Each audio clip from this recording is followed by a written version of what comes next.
আর যারা দেশ এবং মানুষকে ভালোবাসে না তারা মানুষকে কষ্ট দেবে। একটু নির্যাতন, একটু জ্বালাতন একটা দলের উপর করা হয়েছে, যার শীর্ষ 11 জন নেতাকে প্রতিহিংসা বশত মিথ্যা অভিযোগ দিয়ে হত্যা করা হয়েছে।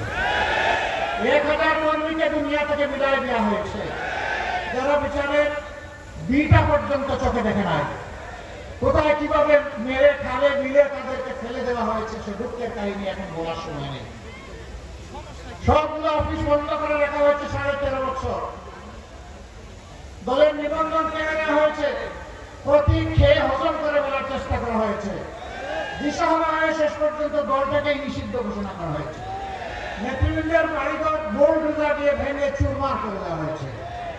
এর প্রেক্ষাপটে আল্লাহ তাআলা যখন আমাদের বুকের সন্তান, আমাদের গর্বের সন্তান, আমাদের যুব সমাজের নেতৃত্বে যে বিপ্লব সংগঠিত হয়েছিল, তার বিনিময়ে আল্লাহ তাআলা আগস্টের 5 তারিখে জাতিকে মুক্ত করলেন। আমরা মিছিল করলাম না, উচ্ছ্বাস প্রকাশ করলাম না, কারোর উপর প্রতিশোধ নিলাম না। আল্লাহ তাআলার নিয়ামতের শুকরিয়া আদায় করে আমরা সেজদায় পড়ে গেলাম। পাঞ্জাবের জগতে একটি বিশ্বস্ত নাম, শাবাব এথনিক ওয়্যার। আমরা সে রাতেই ঘোষণা দিলাম আমরা কোনো প্রতিশোধ নেব না, তবে ক্ষতিগ্রস্ত পরিবার এবং ব্যক্তি তিনি যদি আইনের আশ্রয় নেন আমরা তাকে সর্বাত্মক সহযোগিতা করব। ন্যায় বিচার পাইতে আমরা যা কিছু করার দরকার তাই করব।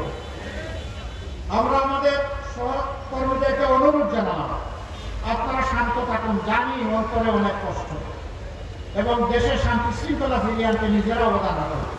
আপনারা সাক্ষী, সারা বাংলাদেশে সমস্ত ধর্মীয় প্রতিষ্ঠান, ভালনারেবল হাউসেস, বিভিন্ন ধর্ম বর্ণের মানুষের জীবন এবং সম্পদ, তাদের ইজ্জত পাহারা দেওয়ার জন্য 15টা দিন আমাদের লক্ষ লক্ষ সহকর্মী সারা বাংলাদেশ পাহারা দিয়েছে। দিনে দিয়েছে, দুপুরে দিয়েছে, রাতে দিয়েছে, বিশ্রাম নেয় নাই।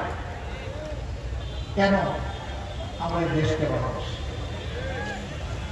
ব্রিটিশ সরকারের সড়কমন্ত্রী বলেছিলেন আওয়ামী লীগ ক্ষমতা থেকে বিদায় নিলে 2 দিনে 5 লক্ষ মানুষ খুন হবে।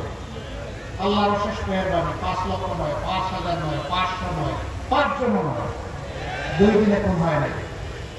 কারণ তারা এ দেশের প্রতি তাদের দায় এবং দরদ ছিল না।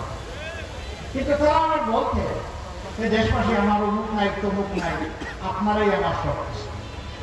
তাদেরকে যদি প্রশ্ন করা হতো নাই কেন, আপনার ছেলে কোথায়, মেয়ে কোথায়, একটি জবাব দেবে।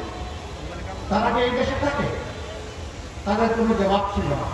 তারা দেশটাকে এতই ভালোবাসে না, ছেলে মেয়েদেরকে দূরে, বহু দূরে অন্য দেশে নিরাপদে পাঠিয়ে রেখেছে।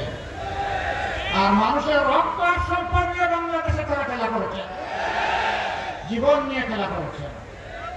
এরা হিপোক্রিট, এরা ধোঁকাবাজ, এরা মুনাফিক। এরা যা বলতো তা করতো না, যা করতো তা জাতিকে জানতে দিত না। আপনাদের পাশ দিয়ে বয়ে গেছে বুড়িগঙ্গা। সেই শীতলতার বুড়িগঙ্গা কত মায়ের বুকের সন্তানের সাক্ষী কেউ জানে না।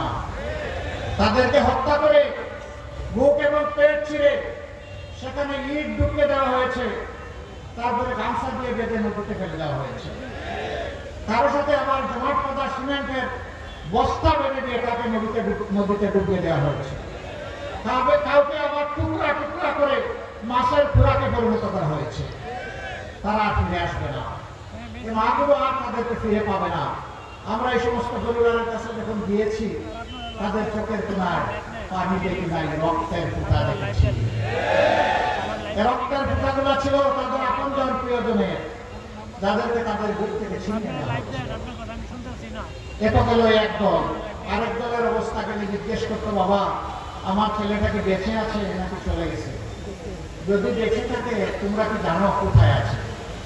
আর যদি চলে যায় তোমরা কি জানো আমার বাবার খবরটা কোথায় আছে? যদি সে চলে যায়, যদি তাকে খুন করা হয়, আমার কলিজার টুকরা, আমার নারী ছাড়া ধন, তার খবরটা একটু দেখিয়ে দাও। হাত দিয়ে তার মাটি ছুঁয়ে বুকে লাগাবো, কপালে লাগাবো। তো ভারতের কাছে আমাদের কোনো জবাব ছিল না।